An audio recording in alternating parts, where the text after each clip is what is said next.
Nii, aga siis vaikselt alustan ja kohe, kui te ei kuule või mingi jamps on sees, siis andke mulle siis kohe teada.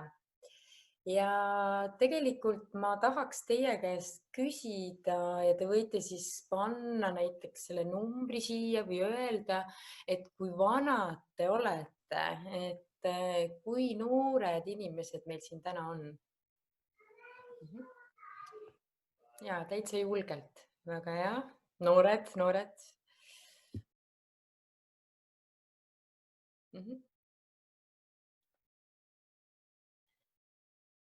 Et sellised 20-aastased, mõni ka vanem ja aga pigem ikkagi nooremad inimesed ja kes ei ole veel väga vananema hakanud veel. Inimene vananeb siis keskmiselt alates 25. eluaastast. Ja siis ma tean ka, kuhu see rõhk panna. 30 on ka veel tegelikult väga noor. Nii et okei. Selge. Väga hea. Vähemalt te kuulate mind, ma sain nüüd edasi. Nii, okei. Aga alustame siis. Mina olen siis Kene, olen psühholoogiline nõustaja, unetehnoloog ja teinud seda tööd juba 15 aastat. Varsti saab 15 aastat. Aga tegelen ka siis meeleoluhäiretega, isiksushäirete psühhoteraapiat teen.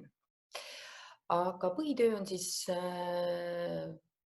nõustan siis raskeid unetuid ja ärevaid unetuid, kes ei suuda siis magada või säilitada und.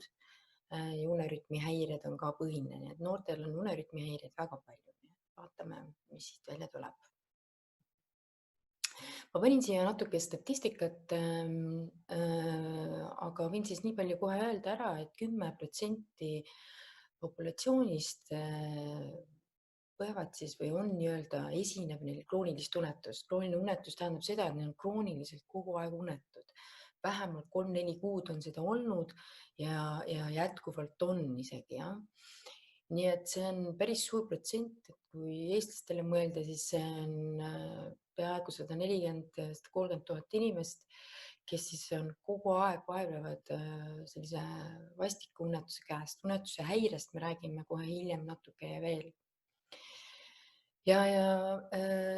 Siin on siis paljud, kes siis uinuvad päeval, 37%, see on nüüd Ameerika statistika, ehk siis on võimelised magama jääma ka päeval ja tegelikult meile spetsialistidele tähendab see seda, et kui inimene on võimeline päeval magama jääma, siis tema unekvaliteet öösel on kehv. Nii et kui keegi ütleb mulle, et oi, vaata, et Siim jääb jala pealt magama, et tal on nii hea uni, aga minul on nii kehv uni, mina magama ei jää päeval, siis ma ütleks, et Siimul on pigem suurem probleem kui sellel, kes magama päeval ei jää.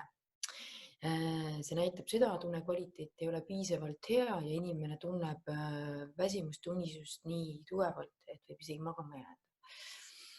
Lühiuinakuid võib teha ja lühiuinakud on väga olulised, et kosutavad kuni siis 20 minutit võiks seda teha, enne kella 3 on soovitatud siis siit juba esimene nipp, et kui tõesti on raske uni olnud, kehv uni, ööuni, siis tulge aga nii-öelda julgesti päeval voodisse ja tehke 20 minutit uinakut, mitte rohkem.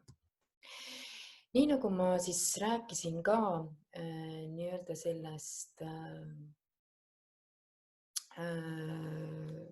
tutvustuses ka, et ma natukene räägin teile unefüsioloogiast. See graafik on nüüd siin üsna keeruline, aga lihtsalt räägin, et ühelt poolt mõjutab meid siis homostaatiline rütm ja teiselt poolt tsirkadiaanne rütm. Tsirkadiaanne rütm tähendab tegelikult seda, et uni on meil geneetiliselt justkui paika pandud bioloogiliselt, jah, see on selline bioloogiline rütm ja tsirkadiaanne rütm on inimestel üldiselt võib-olla üsna erinev. See tähendab seda, et millal siis melatoniin ehk siis unehormooni sisselülitumine toimub. Osadel Toimub see kella 10 ajal õhtul, osadel kell 12, osadel pärast 12, osadel kell 8 õhtul juba. Ja tänu sellele me ka nimetame inimest nagu, et mis kronotüüpi ta on. Et kas ta on siis keskmist kronotüüpi, kes tavaliselt uinub 10-11 ajal ja magab 7-8-ni, või ta on nii-öelda hilist kronotüüpi, kes läheb 2-3 ajal öösel magama ja ärkab 10-11 ajal, või varajane kronotüüp, kes läheb siis 7-8 ajal õhtul magama ja ärkab 4-5 ajal öösel. Ütlen kohe ära, et neid inimesi on ikkagi väga vähe, kes on hilised kronotüübid ja kes on varajased kronotüübid. Tavaliselt oleme me kõik ikka sellist keskmist kronotüüpi. Ja tsirkadiaanset rütmi mõjutab väga palju valgus, nii et kui me oleme päevavalguse käes võimalikult palju, sellise hea päevavalguse käes, siis õhtul unesurve on oluliselt parem. Nii et, sest valgus reguleerib melatoniini, unehormooni tööd. Ja need, kes on siis kontorirotid või näiteks siis õpilased, ma saan aru, siis kindlasti on hea, kui selles ruumis, siseruumis on hästi palju valgust, mis ei oleks niivõrd kollaka alatooniga, vaid oleks selline heledam, valgem, sinakam.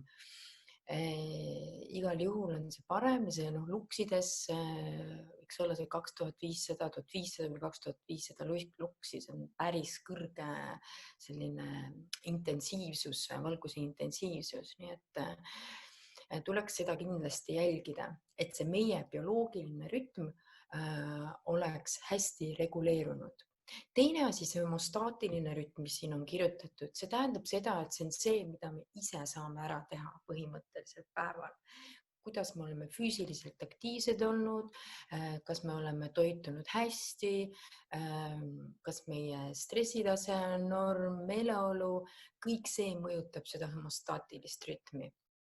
Näiteks kui me oleme päeval kõvasti kohvi joonud, siis meil unesurve õhtul ei pruugi enam väga hea olla, sest kohvi igal juhul lükkab une hilisemaks või tekitab siis aju EEG-lainetes mikroärkamisi, mida inimene ise ei taju, aga selle tõttu siis une kvaliteet jääb oluliselt kehvemaks.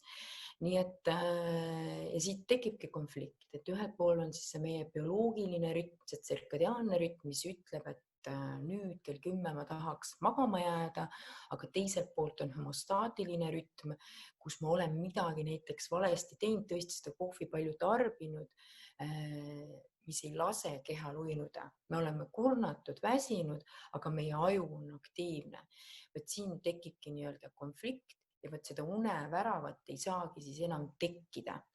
Nii-öelda unevärav, kus siis seesama homostaatiline rütm saab kokku tsirkadiaanse rütmiga ja peaks siis toimuma see uinumine. Homostaatilist rütmi mõjutavad ka uinakud päeval, nagu temperatuur kindlasti, tsirkadiaanset rütmi samamoodi temperatuur. Kui me oleme liiga palavas toas, siis meie enda kehatemperatuur ei saa minna madalaks, mida on vaja toimuda, sellepärast et siis hakkab ka melatoniin oma tööd tegema. Nii et natuke siis sellest rütmidest ja see nimetatakse kaheprotsessiliseks mudeliks, et ühest osast on see sama homostaatiline ja tsirkadiaanne, kes peavad siis tegema koostööd. Üks osa on siis see, mida me ise saame ära teha ja teine osa on väga palju bioloogiline, geneetiline, mida me väga palju ei saa mõjutada. Et kohe ka siit võib-olla ka mõnel küsimus, eks ju, et aga kui ma olengi, ütleme, keskmist kronotüüpi, et 10-11 ajal üldiselt jäängi magama, aga mu elutempo ei võimalda seda ja ma tahaks ikkagi 2-3 ajal minna magama öösel, siis siinkohal ma ütlen teile, kui sa oled noor inimene, siis sa mingi aeg jõuad seda teha. Aga üldiselt pikemas perspektiivis, see tähendab tegelikult juba 1-2 nädalat, kui sa seda järjestikult teed, siis sa jääd igal juhul kroonilisse unevõlga. Et sinu unestruktuur ei ole enam nii hea. Ja me nüüd jõuamegi unestruktuuri juurde. Näitan ka võib-olla seda pilti, see on parem. kus siis, ma arvan, te olete ka kuulnud ja eriti uneäppides on see siis sees, kuidas siis inimene on siis üleval ja jääb siis astmelt sügavasse unne. Lõpuks, kui see unesurve on tekkinud, uinumise protsess alanud, hakkab tekkima siis ajus unearhitektuuri pilt läbi EEG, elektroensefalograafia, seda mõõdetakse. Ja esimeses unepooles on tavaliselt siis inimesel rohkem sügavat und, mis on oluline energia taastamiseks ja kasvamiseks ja arenemiseks. Eriti kui ollakse nüüd noor veel, kasvad, arened, hormoonid töötavad, nii-öelda protsess on aktiivne, siis seda sügavat und on kindlasti rohkem. Aja jooksul sügav uni väheneb, aga mitte oluliselt. Ja nüüd sügavune otsas on siis siin REM-uni ehk siis unenägude uni. Unenägude uni on selline huvitav uni, kus aju EEG on üsna sarnane ärkveloleku aju EEG-ga ja tihti on seda väga keeruline skoorida, aga sellel ajal tavaliselt siis silmalaud käivad hästi kiiresti, nagu lastel ja kassidel käib näiteks. Et siis selle põhjal saab väga hästi aru, et jah, inimene on REM-unes nagu. Aga REM-uni on oluline siis kognitiivse võimekuse sünteesis protsessides, tähelepanu, mälu, keskendumine, salvestusprotsessid, ka sügavas unes toimub tegelikult see osa, aga ka meeleolu näitajad. Tegelikult, kui me päeval oleme kuidagi rohkem stressis või meeleolu on kuidagi alanenud, siis tegelikult REM-und võib see küll mõjutada nii-öelda. REM-uni on kogu ööunest ka 20–25%, samamoodi on sügavuni. Ja nüüd ma natuke räägin nendest uneäppidest, kuna te olete täpselt selleealised inimesed, kes võivad seda vabalt kasutada, neid uneäppe, siis ma kohe ütlen ära, et mitte ükski uneäpp, mis praegu on, mitte ükski gadget, mis ei hinda aju EEG-d, ei saa öelda seda, kas sa oled sügavas unes või REM-unes. Nad hindavad seda jah, pulsisageduse põhjal, liigutuste põhjal, aga tegelikult see võib varieeruda, see võib olla individuaalselt erinev. Ta ei hinda seda, kas inimesel on mingeid muid tervisehäireid, näiteks mingi muu unehäire isegi, uneapnea näiteks. Unetsüklid ehk siis üks unetsükkel inimesel jääb tegelikult sinna 90–120 minuti vahele, mis tähendab seda, et me ei saa öelda, et kõikidel inimestel on ainult 1,5 tundi unetsükkel, osadel on pikem, osadel on lühem. Nii et ka uuringud näitavad tegelikult seda, et inimesed, kes kasutavad neid gadgeteid, nad on rohkem mures, nad on rohkem ärevamad ja väga paljud on pöördunud ka vastuvõtule ja öelnud, et issand jumal, et mul siin kell ütleb, et mul siin sügavat und ei olegi, et täitsa lõpp, et mis mul viga on. Siis tegelikult juhtub, ma seletan ära, et tegelikult ikka on küll, et kui sügavat und ikka üldse ei ole, siis see ei seisaks mu ees siin, siis oleks täitsa läbi omadega. Nii et ja REM-uni täpselt samamoodi, seal tavaliselt nendes gadgetites on REM-uni kirjeldatud siis light sleep'ina, et kerge uni, et eks ta kergem uni kindlasti on, aga REM-und ja ärkvelolekut on väga keeruline niimoodi pulsisageduse põhjal nagu eristada või liigutuste põhjal, et kindlasti ei saa olla see väga täpne. Nii et siit siis väike märkus. Mis ma tahtsin selle struktuuri kohta veel öelda, enne kui me edasi lähme, on see, et kui inimene on kroonilises unevõlas, siis REM-uni taastab ennast sügavune arvelt. Mis tähendab seda, et aja jooksul hakkab natukene sügavuni vähenema ja REM tahab ennast nii-öelda taastada. Miks see nii on, seda ei oskagi täpselt keegi öelda, aga see tegelikult näitab ka seda, et kui inimene on kroonilises unevõlas, siis ta ongi väsinum ja kurnatum ja see näitab seda, et sügavuni on häiritud kuidagimoodi. Kui nüüd inimene on akuutseisundis, et väga paljud noored, eks ju, üliõpilased öösel ei maga näiteks, terve öö ei maga, olen pidu pannud või vastupidi, olen õppinud või mis iganes teinud, siis järgmisel ööl, kui te lõpuks saate magama, siis kindlasti esineb sügavat und rohkem kui REM-und. Ehk siis keha vajab kiiret taastust. See on ainult siis, kui on akuut olukord, ehk siis ongi 1-2 ööd vahele jäänud. Kroonilise unepuuduse puhul, mis on pikemat laadi, seal siis seda ei juhtu, seal juhtub hoopis vastupidine efekt, et see sügavuni hakkab vähenema. Võib-olla siit väike selline mõte. Ameerika assotsiatsioon on siis, uneassotsiatsioon on pannud siia kirja siis, milline on siis unepikkus või mis on soovitatud, kui olla siin 18-25 või siis vanem, siis tegelikult see jääbki 7-9 tunni juurde. Mina oma praktikas ei ole näinud väga palju inimesi, kes alla 7-tunnise unega hakkama saavad. Mis tähendab seda, et tavaliselt noored inimesed saavad päris hästi hakkama 6-tunnise, 5-tunnise unega, sellepärast et nende aju, nende keha taastub kiiresti. Mida vanemaks me jääme, seda kehvem on taastus igal juhul.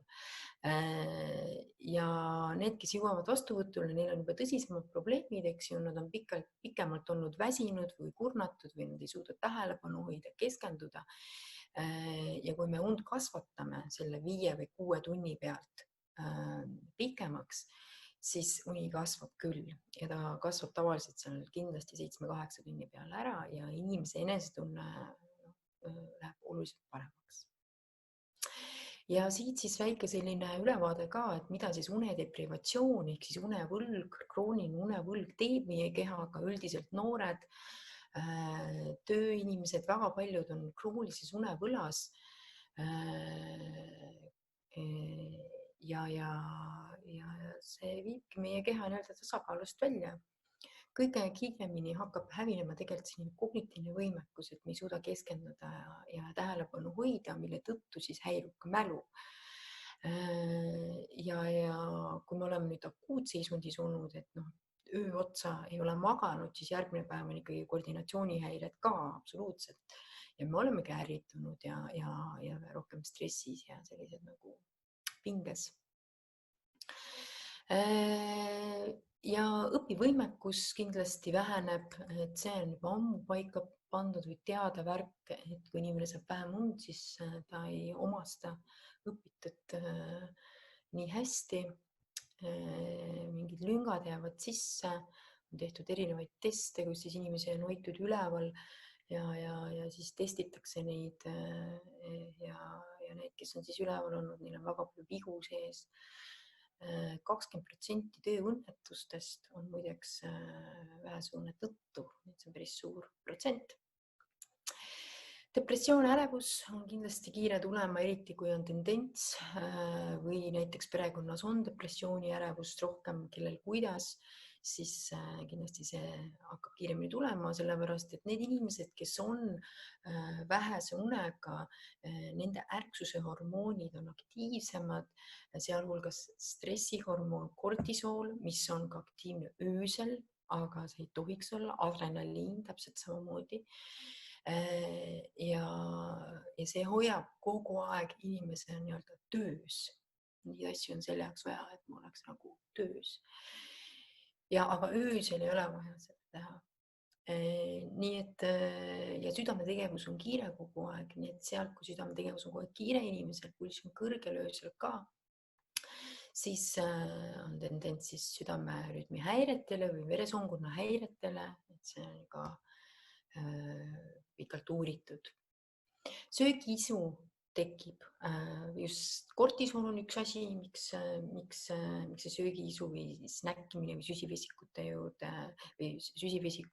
järel tahetakse haarata, aga ka ainevahetussüsteemid lähevad aeglasemaks, nii et seedimine on aeglasem, kui me saame vähem magada. Küsitakse ka iluune kohta, jah, iluuni on olemas, sest kortisool murrab kollageeni valke ja see nahk hakkab päris kiiresti kuivama ja laiguliseks minema. Tegelikult juba pärast ühte vähest tööund võib see nahk olla palju õrnem ja kuivem. Kasvuhormoonide tootmine toimub siis sügavune ajal, nii nagu ma rääkisin ka enne. Laste puhul on see veel eriti oluline, et seda sügavat und oleks. Ja nüüd me jõuamegi vaikselt unehäirete osakonda ja teen ka kerge ülevaate sellest, et siis teise poole keskenduda tehnikatele. Aga unehäireid on palju tegelikult, ligi 100. Ma toon siin välja sellised peamised unehäired ja unetus, juba eelnevalt räägitud ka, on peamiselt. Unetus tähendab seda, et inimene ei suuda uinuda õhtul kiiresti. Kiire uinumine tähendab 15 minutiga. Ta ärkab korduvalt öösel üles ja ei suuda taas uinuda või on seal vahel või ta ärkab liiga vara üles. Ja päevasel ajal unetutel, kusjuures ei ole sellist unisust väsimust niivõrd, nad on väsinud, aga nad ei suuda uinuda. Unisus tähendab seda, et nad on unised ja nad suudavad uinuda. Et ütleme siis niipidi. Nad on meeletult purnatud, aga nad ei suuda uinuda. Mis tähendab seda, et uuringud näitavad hoopis sellist asja, et unetu tegelikult saab küll magada või ta saab kätte oma sügavune hulga piisavalt. Aga tema taju on häiritud, kuna ta on väga ärev. Ja sest et kui ta nüüd üldse und ei saaks, siis ta ikkagi päeval suudaks ka uinuda. Muidugi neil esineb ka selline väga tugev pingetunne kehas ja siin ma näitan ühte mudelit, kuidas siis psühhofüsioloogiline unetus käib. See ongi tegelikult krooniline unetus, et ühelt poolt on inimene kognitiivselt ärgas ehk siis tema mõtlemine on ärgas, rumineeriv, lähed voodisse, mõtled kogu aeg, mitte kuidagi ei saa seda pead tühjaks. See on üks asi, mis hoiab alal ja teistpidi siin teisel pool, eks ju, füsioloogiline üliergsus, et mu keha on nii füsioloogiliselt ärgas, et ma isegi võib-olla ei mõtle midagi, aga keha on lihtsalt nii pinges. Ja see kindlasti ei lase magama jääda, nagu ma ütlesin ka, hakkavad tegelikult neerupealmised tootma adrenaliini, kortisooli ja need ei lase meil magada. Ja nüüd nad hakkavad üksteist nii-öelda toitma, see mõttetegevus ja kehapinge ja see on selline vastastikku süvendav suhe ja mida inimene siis tegema hakkab. Nüüd ta saab aru, et midagi on väga halvasti, et ma olen juba nädal-2, ma mõtlen palju, mu keha on pinges, mis nüüd saab? Ma võib-olla joon natuke alkoholi, see aitab mul lõdvestuda näiteks. Või ma teen kanepit. Kanep on täiesti tavaline asi, mida noored teevad. Isegi täiesti tavaline asi, mida perekondades tehakse. Aga nii alkohol kui kanep lõppkokkuvõttes hävitavad unestruktuuri täielikult. Ja ma olen näinud selliseid unestruktuure või arhitektuure, mida me enne vaatasime, kus siis REM-uni on täielikult häirunud. Seda taastada, see võtab väga kaua aega ja igal juhul ma ei soovita selliseid asju teha, et hakata siis kanepit või alkoholi jooma, et kiiresti uinuda. Jah, nad viivad kiiremini sügavasse unne, aga nad ei säilita und pikemas perspektiivis, mis kõige hullem tekitavad sõltuvust ja see on nagu põhiline. Me nimetame neid takistavad tegurid. Inimesed hakkavad ise looma takistavaid tegurid, et unetusest lahti saada või unetust muuta kuidagi. Ja siis nad hakkavad näiteks kauem voodis olema, et ma lähen varem voodisse, mida kindlasti ei tohiks teha unetuse puhul. Hakkavad uinakuid päeval tegema, aga need uinakud on väga pikad ja kui on uinak väga pikk päeval, näiteks pool tundi kuni 1,5 tundi, siis juba olete te rikkunud ära ööune rütmi. Ja igast erinevaid asju tehakse, et lähen trenni hästi hilja, et ennast ära väsitada. Kindlasti mitte. Trenni tegemine on selline asi, mis tuleks ära lõpetada vähemalt 3-4 tundi enne magaminekut, sellepärast et endorfiinid, dopamiin, serotoniin, kõik on üles löödud ja nende ainete allaminek toimub 1,5–2 tundi enne, kui keha rahuneb täielikult ja hakkab sisse liituma uuesti siis uinumisprotsess kehas. See võtab kõik aega, nii et kindlasti mitte teha sporti hilja. Et need on vaid mõned asjad, mida inimesed teevad ja arvavad, et need aitavad unetusele vastu. Tegelikult mitte. Hiljem ma räägin veel tehnikaid, mida siis unetuse puhul tehakse, aga siit siis mõned näited. Obstruktiivne uneapnea. Kiiresti räägin, on siis hingamishäire öösel, näitan ka pilti teile siin, et sinised pikad kriipsud tähendavad seda, et inimene ei hinga öösel. Et kui tegelikult sümptomiteks on päevane tugev unisus, väsimus, hommikul on suu kuiv, öösel norskate, isegi partner ütleb, et kuule, sa norskad või vahepeal ei hinga, siis võib juhtuda, et teil toimub selline asi, et ei hingagi öösel vahepeal. Et hingad ja siis järsku ei hinga, ehk siis neelus või ninas on midagi, mis takistab teie õhuvoolu. Siinkohal tuleks minna kindlasti kõrva-hinna-kurguarsti juurde kiiremas korras ja siis vaadata üle need õhuvoolukanalid ja võidakse siis opereerida või siis anda CPAP-masin ehk siis positiivse õhurõhu masin, mis aitab teil hingata öösel. Suur probleem on ka ülekaalulistel kõigil on uneapnea põhimõtteliselt, aga ka täiesti normkaalulistel võib olla uneapnea sellisel kujul. Inimene ei pruugi hingata seal kui 2 minutit. Ma olen näinud sellist uuringut, kus inimene ei hinganud 2 minutit ja seda 1 tunni jooksul väga palju kordi, 80 korda, 50 korda. Need on väga-väga rasked juhtumid. Me nimetame seda ajusurmaks, et siin ei ole mitte midagi muud teha, kui ruttu tegeleda sellega, sest asi läheb aina hullemaks ja see lõpeb tavaliselt insuldi või infarktiga. Siin ma näitan teile ühte pilti ühest kenast tüdrukust ja ühest kenast poisist, et see poiss oli siin 10-aastane pildi alguses ja siis 7 aastat hiljem on ta selline nagu teistsugune. Mis temaga juhtunud on see, et ta on läbi suu hinganud. Ta ei ole kasutanud mingist perioodist oma nina. Nina on loodud selle jaoks, et me hingaks. Ja miskipärast on tal mingi takistus siis tekkinud kas neelu või ninna ja see tähendab seda, et ta on hakanud läbi suu hingama ja kui läbi suu inimene hingab, siis tema näostruktuur muutub ja üsna kiiresti. Siin tüdrukul täpselt samamoodi kena tüdruk, aga ma ütleks, et hiljem enam nii kena ju ei ole. Et see suu täiesti vajub niimoodi alla, me nimetame seda narrow face'iks ja on ka siis linnunägu nii-öelda, nina läheb selliseks hästi madalaks ja lõug kaob ära inimesel. Ja mis siin veel, kuidas need inimesed nagu kätte saada, on läbi selle, et nad lähevad ortodondi juurde ja ütlevad, et neil on hambad puseriti. Väga paljudel lähevad hambad ja enamikul juhtudel lähevadki hambad puseriti, kui me ei hoia oma lõuga kinni, et need lihased, lõualihased on muutunud laisaks, see on kõik alla vajunud ja siis hambad lähevadki puseriti, sest neil ei ole toetuspinda. Mida selle puhul teha on see, et tuleks minna kõrva-hinna-kurguarsti juurde, vaadata üle, miks läbi nina hingamist ei toimu. See võib olla ka harjumuspärane, et inimene ei ole harjunud läbi nina hingama. Siis võidakse kasutada kapet, ehk siis pannakse sellised klambrid suhu, mis hoiavad suud kinni, öösel magad niimoodi. Ja tehakse ka müofunktsionaalset füsioteraapiat, et see on nagu hästi hea, aga hästi pikaldane teraapia. Ehk siis, kus treenitakse kõiki neid näolihaseid ja sa suudad nii-öelda hoida uuesti seda suud kinni. Seda saab kõike siis teha, kui sul on õhuvool lahti, eks ju, siin ninas. Nii et see on selline asi, mida tuleks jälgida kas iseenda või teiste puhul, et öösel ei tohiks inimene läbi suu hingata, päeval kindlasti ka mitte. Nii et kõik, kellel suu ripub juba vaikselt lahti, siis öelge talle, et sul on probleem.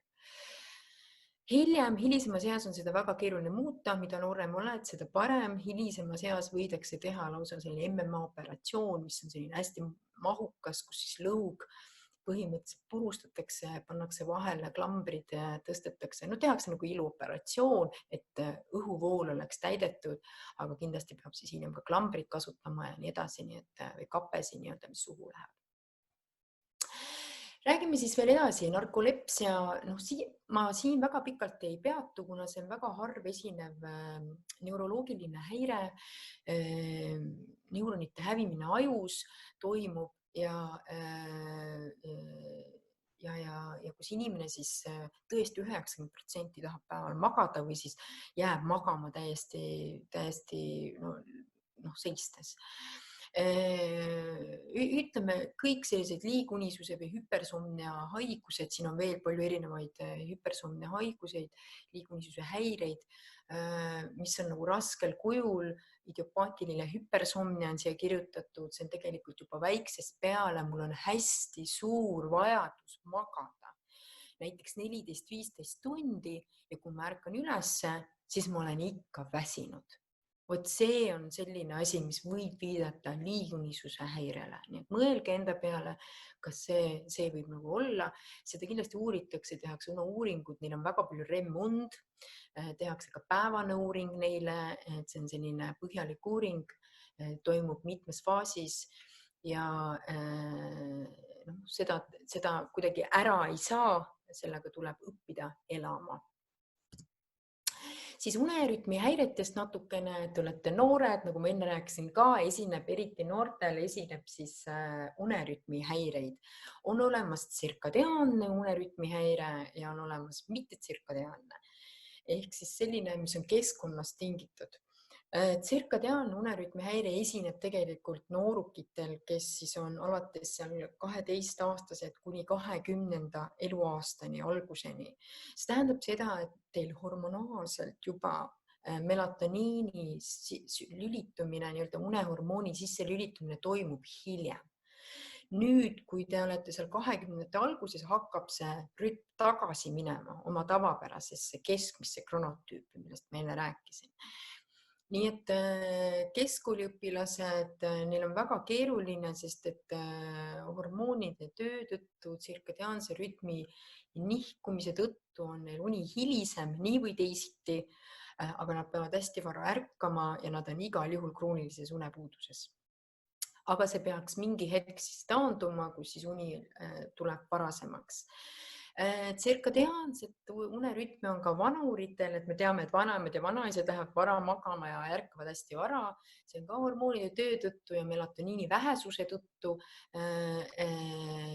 Nii et siis nihkub jällegi uni varasemaks ja neil jääbki nii-öelda, see enam ei muutu. Siis on ebaregulaarne unerütmi häire, see on nüüd narkoleptikutel väga palju. See on nüüd siis bioloogiline, aga kui on nüüd keskkonnast või ravimitest tingitud, siis näiteks selline ebaregulaarne unerütmi häire esineb väga palju kanepitarbijatel, mida mina olen näinud. Siin on olemas ka free running type, kui te näete, siis jah, 24 tunni häireks me nimetame tegelikult seda või vabajooksu unehäireks, kus siis uni läheb astmelt hilisemaks. Ja seda 24 tunni sees, et seda on väga keeruline on sealt välja tulla ja seda ma olen näinud arvutisõltlastel. Ja siis on muidugi öötööst tingitud unerütmi häire, kus inimene ei saa rütmile enam tagasi, sest ta on jälle öötööl olnud. Et see on selline, tegelikult noorte seas on öötööd ka, kes töötavad öösel. Siin kohe ütlen ära, et kindlasti ei tohiks öösel kofeiini tarbida, magada nii palju kui võimalik töö juures, põhimõtteliselt kui on võimalik. Aga kui ei ole võimalik, siis saada väga palju valgust ja kasutada siis sinakat valgust, et kui teil on kõrge valgusfoon öösel, siis kui te hommikul nüüd töölt tagasi tulete, siis te jääte kiiremini magama ja tagasi tulles siis kindlasti päikseprillid ette, et siis juba keha harjuks sellega, et ta peab nüüd magama minema. Ja kui nüüd öötöölt tulla, siis järgmisel päeval kindlasti magada 1-2 tsüklit, maksimum 3, see tähendab seda, et kas siis 1,5 tundi, 3 tundi või 4,5 tundi, aga mitte 6 või 7 tundi, sest muidu te õhtul enam magama ei jää ja te ei saa enam rütmile pihta nii-öelda, unerütmile, et taasta seda kiiresti. Et kui te 8-9 ajal tulete, siis magategi ainult seal 3-4 tundi, hea kui enne 12 saaks juba ülesse ja lihtsalt see päev ongi selline, aga see tagab teile selle, et te jääte õhtul kiiresti magama. Siis on selline unehäire nagu parasomniad ehk siis käitumishäired on siis kõndimine, öine kõndimine või rääkimine, üldiselt täiesti tavalised asjad, et kui te ei ole teistele kuidagi ohtlikud, siis unes kõndimisega väga suurt midagi ette ei võeta. Kui on ohtlikkus suur, siis hakatakse sellega tegelema. Tavaliselt unes kõndijatel on mingit tüüpi unehäire, kas siis näiteks uneapnea, norskamine. Neil võib esineda ka see, et nad on lihtsalt unepuudusest pikalt olnud ja nad hakkavad rohkem rääkima ja kõndima, aga ka ainetest muidugi, et igasugused kanepid ja muud ained võivad tekitada päris korralikke käitumishäireid öösel. Nii et jah, lähen siit ka edasi. Rahutute jalgade sündroom, hästi kiiresti räägin, kuna esineb päris palju, on siis selline häire, kus siis jalad on hästi rahutud. Siin on pilt, kus on siis näha RTIB, kus on siis näha, kuidas jalg niimoodi rütmis switchib nii-öelda. Ja see jalg teeb öösel põhimõtteliselt niimoodi, kui te näete videot. Ja see toimub sügavune ajal. Ja inimene seda ei tea, aga ta tekitab mikroärkamisi öösel ja inimene on väga väsinud hommikul, ta on päeval väsinud ja ta ei saa aru, milles asi on. See on neuroloogiline haigus ja selle asja puhul, see rahutute jalgade puhul võiks võtta magneesiumi, rauda ja tegelikult seal on ka väga spetsiifiline ravim, mida võetakse. Esineb isegi rohkem, kui siin on välja toodud, et ma ütleks, et 3-4% ju rahvastikus. Ja lähme siit edasi. Mis on siis need põhjused, miks siis inimesed nagu kehvasti magavad? Ja ma olen siin ka järjest nagu välja toonud, et igal juhul elustiil ja päevarežiim, kõige olulisem on hoida und rütmis, hästi kindlas rütmis. Ja see tähendab seda, et igal hommikul tuleks kindlal kellaajal üles tulla, ka nädalavahetusel. Et teieealised kindlasti on see, et näiteks kui te olete tööd teete, õpite, võib-olla tuletegi 7-8 hommikul üles, lähete, teete oma asjad ära, aga nüüd nädalavahetusel näiteks, kui on vaba, siis kiputakse olema 10 voodis, siis seda ei tohiks teha. Et peaks tulema täpselt samamoodi 7-8 üles, siis te hoiate oma rütmi joones, sellepärast et esmaspäeval või ütleme pühapäeva õhtul on teil väga keeruline magama jääda, kui te olete laupäeva hommikul kaua maganud. Siis te ei jää magama ja siis hakkab jälle uni nihkesse minema, nii et igal juhul uni peab olema hästi kindlas rütmis ja nädalavahetusel ei tohiks magada tegelikult rohkem üle oma keskmisest ärkamise ajast kui tund. Et kui te muidu ärkate 7, siis nädalavahetusel võite siis ärgata kell 8. Kõik see, mida me sööme ja joome, ilmselgelt kohveiinist ma juba natuke rääkisin, aga kohvi on üks selline päris suur terror meie unele, nii et ma soovitan teile mitte seda tarbida üle, et 1 kohvi vähese piimaga, see on okei. Enne 12, kindlasti mitte rohkem. Kofeiin on meie kehas sees päris kaua, 24 tundi võib olla, see muidugi oleneb meie kehakaalust ja toidust, aga igal juhul. Ja kui te oletegi tarbinud üle seda kofeiini sisaldavaid tooteid, et erineval kujul, siis tuleks hästi palju vett juua, et see kehast hästi kiiresti välja läheks. Et hästi salakaval asi.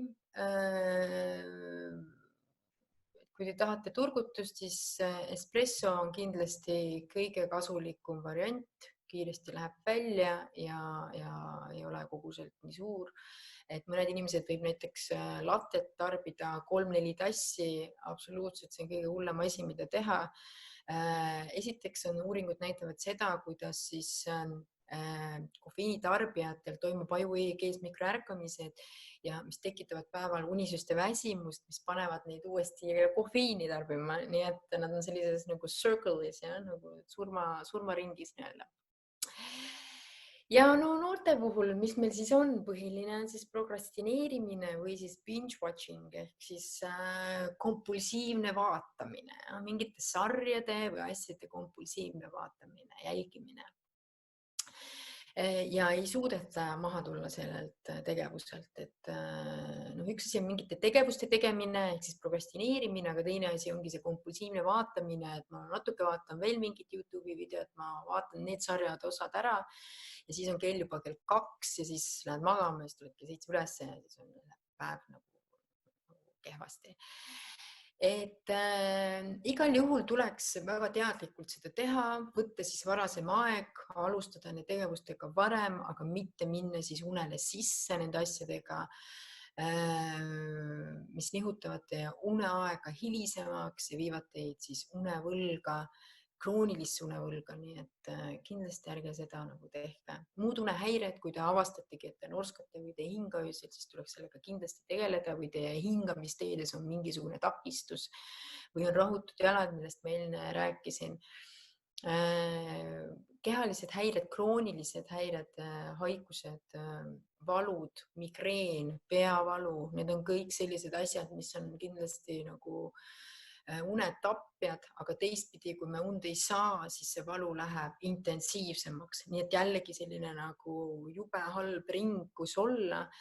Nii et tuleks nagu peavaludega kindlasti tegeleda, õppida elama tegelikult, sest migreenivalutajad, ütleme, nendel on ikkagi see kroonilist laadi ja keeruline sellest niisama lahti saada. On ka muidugi ravimeid, mis aitavad. Erinevad ained ja ravimid, millest ma rääkisin, peamiselt tegelikult noorte puhul alkohol ja kanep ja muud stimulante ka muidugi,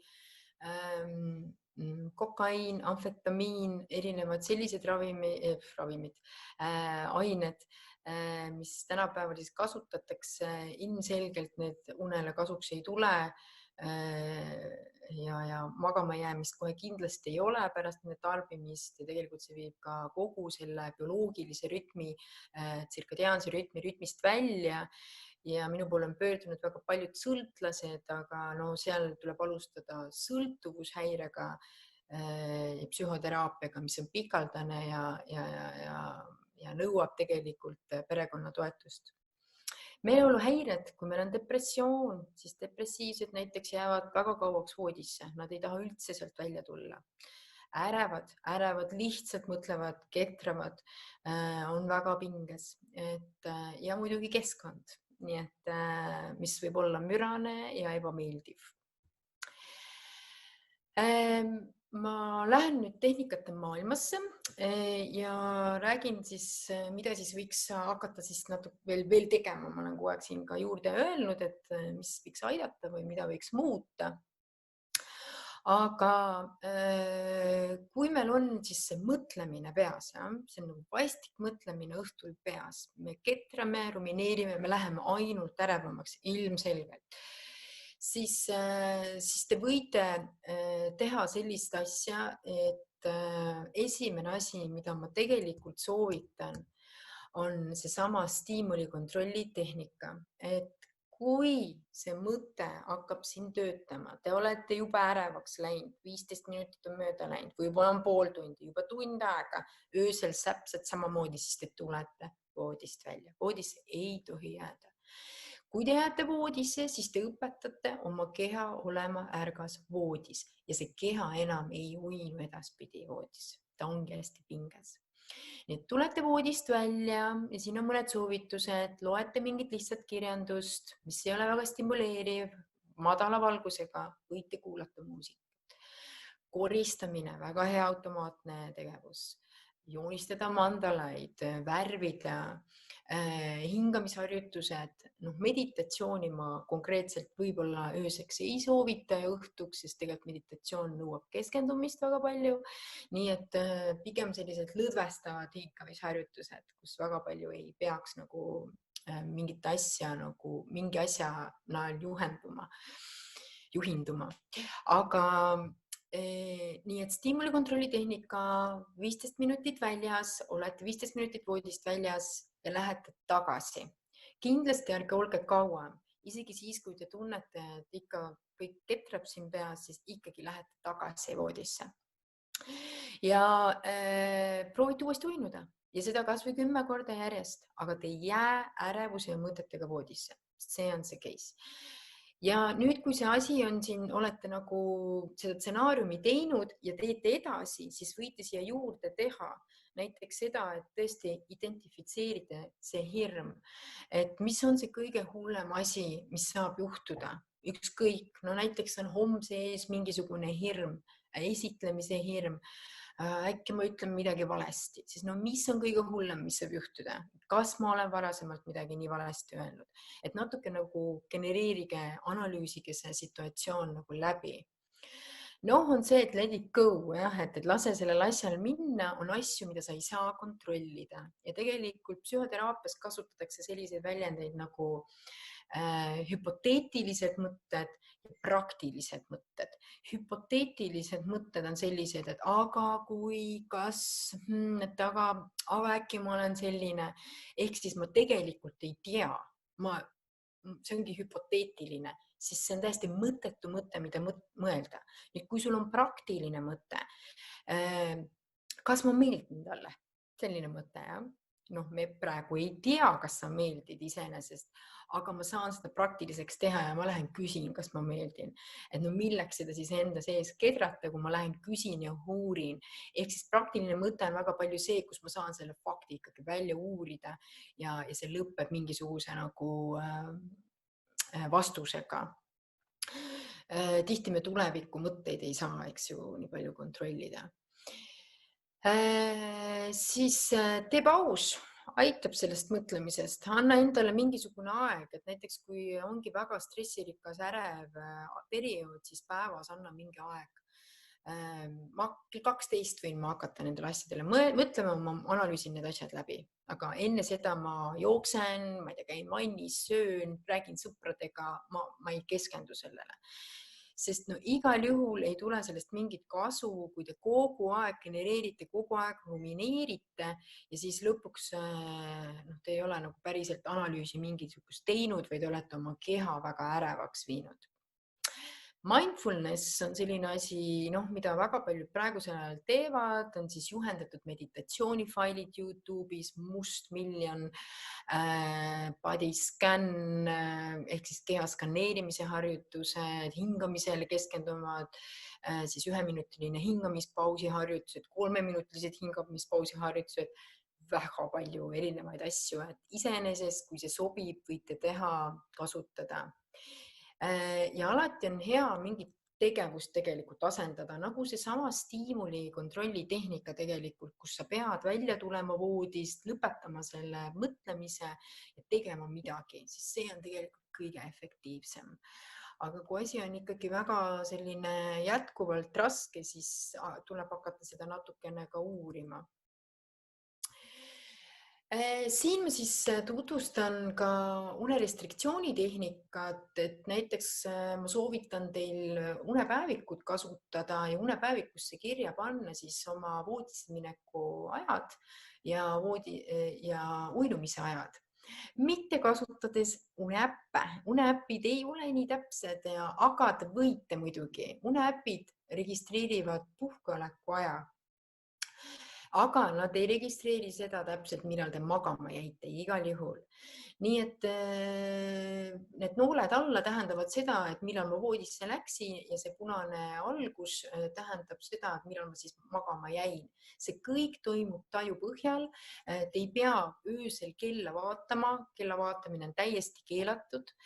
Ja pigem on hommikul tulete üles ja mõtlete, et jah, ma läksin 10 voodisse, aga ma jäin vist 11:30 magama, siis ma ärkasin vist mingi tund aega olin üleval kella 2 ajal, siis ma ärkasin hommikul kell 6 ja siis ma olin veel tund aega niisama voodis ja siis ma tulin kell 7 üles. Täpselt niimoodi teetegi, hästi lihtsalt, taju põhjal. Nii hull see taju ka ei ole, eriti kui ei ole nüüd raske tunnetuse häiret. Ja kui te olete selle paika saanud, siis teete omale uue päevakava. See tähendab seda, et panete paika oma hommikuse kellaaja ehk siis 8:00. Näiteks siin on näide. Ja selle põhjal, kui palju te saite neid unetunde kätte, näiteks 10 või 7 päeva jooksul, siis te jagate selle 10 päevaga. Näiteks te saite kokku 60 unetundi, ainult unetunnid ja jagate päevade arvuga 10-ga näiteks ja saate 6 tundi, siis te panetegi ennast magama 6 tunniks või 7 tunniks, kuidas keegi saab, või 5 tunniks. Üldiselt miinimum on 6 tundi jätta ennast voodisse. Ja siis iga nädala kaupa annate 15 minutit juurde, et kui alguses lähete näiteks kell 2 voodisse ja ärkate kell 8, siis järgmisel nädalal saate juba 1:45 minna voodisse ja ärkate kell 8. Kogu aeg jääb ärkamise aeg samaks ja niimoodi toimub siis kasvatamine, uneaja pikendamine. Ja seda tõesti hästi aeglaselt, seda ei saa hüpata niimoodi, et ma nüüd ühel hetkel lähen kell 10 magama. Ma soovitan seda väga palju nendele, kellel on unetuse häire ja kellel on siis unerütmi häired. Et lihtsalt tehke see läbi. Väga kerge asi, väga efektiivne, alguses väga raske, väsitav, aga hakkab nii-öelda uni läheb sügavamaks, kvaliteetsemaks, te jääte kiiremini magama, ärkamised vähenevad ööunes. See on nagu kindel. Aga see kõik võtab natuke aega. Siia ma olen kirjutanud ka erinevad rahustid ja melatoniin. Melatoniin on siis käsimüügiravim, mida ma siis soovitan kasutada tõesti unerütmi häire puhul, aeg-ajalt või kasutatakse ka unetuse puhul, aga seda lühiajaliselt, tavaliselt 2 nädalat, 1-2 milligrammi vahetult enne magamaminekut, aga üldiselt võiks seda teha siis unenõustaja soovituste põhjal ja kindlasti melatoniini ei tasu tarbida ilma selle unerestriktsioonita, ilma selle kavata. See ei ole mingi efekt. Ta ei pane teid sellisel niimoodi magama, et ma lähen kell 10 voodisse, muidu olen kell 2 öösel magama jäänud, aga nüüd lähen kell 10, võtan melatoniini sisse. Ei, see ei tööta nii. Te võib-olla jääte korraks magama, aga te olete kell 11 üleval, olete kell 2 üleval ja unerütm sassis. Nii et ärge seda tehke. Siin ma olen siis kirjutanud igaks juhuks ka, et millal siis uinutid ja rahusteid kasutatakse üldiselt, aga seda siis kindlasti arsti nõusolekul soovitan. Ma siin ei peatuks. Nutiseadmetest rääkisime pisut juba sellisel kujul, et tekitab ärevust, aga kuhu ma nüüd tahan veel minna? No siin on veel erinevaid tehnikaid mõtetele ja kehale. Üks asi veel, et kui on nüüd see, et ma nagu olen seal voodis, siis ärge püüdke magama jääda. Pigem vastupidi, öelge endale, et ma ei taha magama jääda, sest see püüd magama jääda teeb teid ärevamaks ja viib keha rohkem pingesse. Et kasutatakse mõtete päevikuid ja nii edasi. Ma näitan siin ka mõned mõtete päevikuid, mis me oleme kasutanud ja kohe ma näitan teile need unepäevikud ära, et siin on lihtsalt üks näide, kuidas inimene on kasutanud siis unepäevikut, eks ju, näete nool alla, on olnud voodis ja jäänud ebaregulaarselt magama ja vaadake nädalavahetustel on maganud rohkem, kasutanud ka uinutit. Nii et see on siis selline klassikaline unetu, kellel on unerütmi kerge häire ja ujumishäire ja hommikul on ka ärkamised. Nii et tema puhul tehti siis seesama unerestriktsioon, mida ma rääkisin ja mitmeid asju veel. Siin on täpselt samamoodi unetuse häire, inimene läheb voodisse, ei jää magama kohe, ööunes on augud, hästi selline, siin täpselt samamoodi tuleb uni hästi kokku viia, panna ta kell 12 magama, kell 6 ülesse, uni läheb hästi tihedaks, voodisoleku aeg, muuta erinevad tegevusi enne magamaminekut ja juba läheb asi paremaks. Siin on tegemist depressiooniga juba kohe kiiresti, näitan ära. Inimene läheb ebaregulaarselt voodisse, jääb küll kiiresti magama, aga tuleb 10-11 ülesse, aga jääb voodisse, nagu ma rääkisin. Ja hästi pikalt on voodis ei suuda ülesse tulla, sest motivatsioon on madal. Väga kehv on olla. Ja siin on tehtud siis muudatus, eks ju, restriktsioon. Kiirelt veel sellest keskkonnast. Valgus on oluline, peab olema pime ja müra. Müra puhul kasutada kõrvatroppe. Kõrvatroppide kasutamine võtab aega. See ei ole väga, see kindlasti ei ole väga lihtne alguses, aga toimib hästi. Ja valget müra võib kasutada. Ja ma vaatan siin ka küsimusi. Jah, et siin tõesti liigub see Please move this windows, seda ma enne proovisin ka ära võtta juba varasemalt, aga ta tegelikult aja jooksul tuleb tagasi. Slaid on teile kõigile kättesaadav ka, seda jagatakse, seda videot, nii et siis te saate seda kindlasti ka vaadata. Juhul, kui ärevushäirega inimesel esineb aeg-ajalt mitmeidpäevane magamatus, milliseid samme ta võiks sellisel perioodil ette võtta? Et juhul, kui ärevushäirega inimesel esineb aeg-ajalt mitmepäevane magamatus, milliseid samme ta võiks sellisel perioodil ette võtta? Jah. Nagu ma rääkisin ka, et tuleks viia see uni tagasi rütmi sellesama unerestriktsiooni tehnikaga, viia voodisoleku aeg hästi lühikeseks ja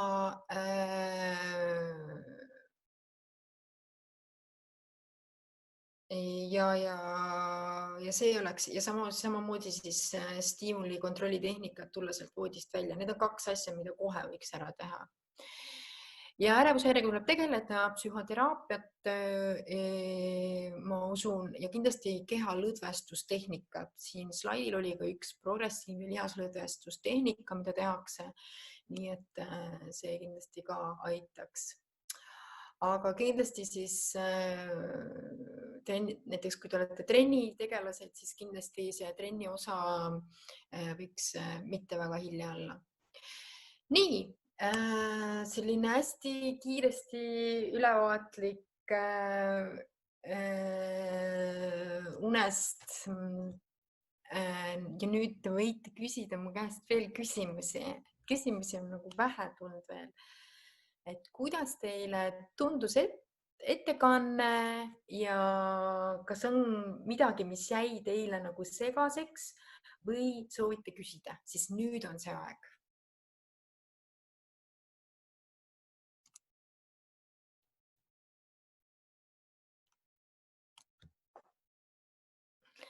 Kellelgi pole küsimusi. Kas kõik oli siis selge, arusaadav?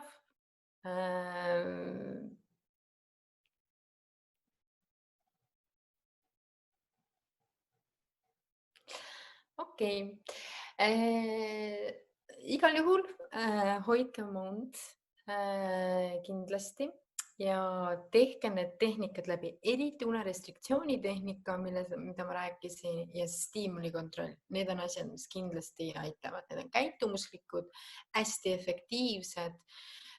Kui te kirjutate stiimulikontroll netti, siis saate ka sealt võib-olla täpsema juhendi, aga jah, seal peab natukene arvutama.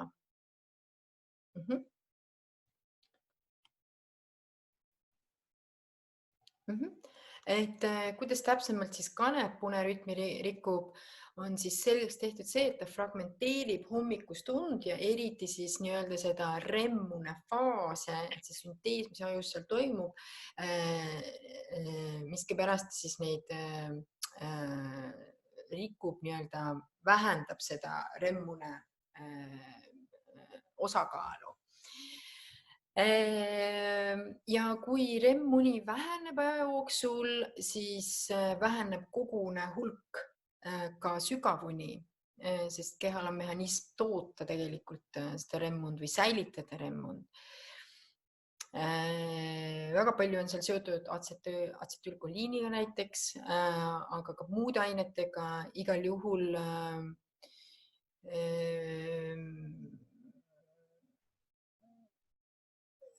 hakkab ka sügavuni oluliselt vähenema. Ja kõige hullem asi ongi see, et kuna inimesel on vajadus säilitada tegelikult 20–25% sügavat und ja REM-und ja kui see on nagu lõhutud, siis naljakas on veel see ka, et kui me tarbime kanepit pikaajaliselt, siis ta enam meid sügavasunne ka ei vii kiirelt, vaid sügavuni hakkab ka vähenema ja häiruma, mis tähendab seda, et sellest unest ei jää nagu mitte midagi järgi ja tänu sellele see just kognitiivne võimekus hästi kiiresti häirub ja mida nooremad me oleme, eks ju, uuringud ju väga paljud näitavad seda, on põhimõtteliselt noorele ajule päris suur surm, sest see ei ole taastatav enam nii hästi. Nii et me oleme näinud noorukeid, kes on alustanud varaselt kanepi tarbimisega ja kelle kognitiivne funktsioon on häirunud nii palju, et seda ei ole võimalik taastada. Nii et kahjuks ta jah, nagu arenevat ja kasvavat aju just rikub. Ja muidugi kanep ju soosib skisofreeniat, see on ka juba ammu meile teada.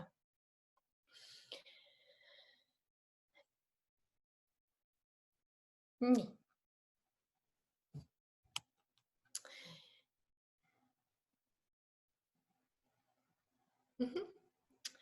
Aga palun ja kui on küsimusi, saate alati mulle kirjutada genevernik@gmail.com, kui on midagi isiklikku. Ja kohtumiseni, nägemiseni, olge tublid.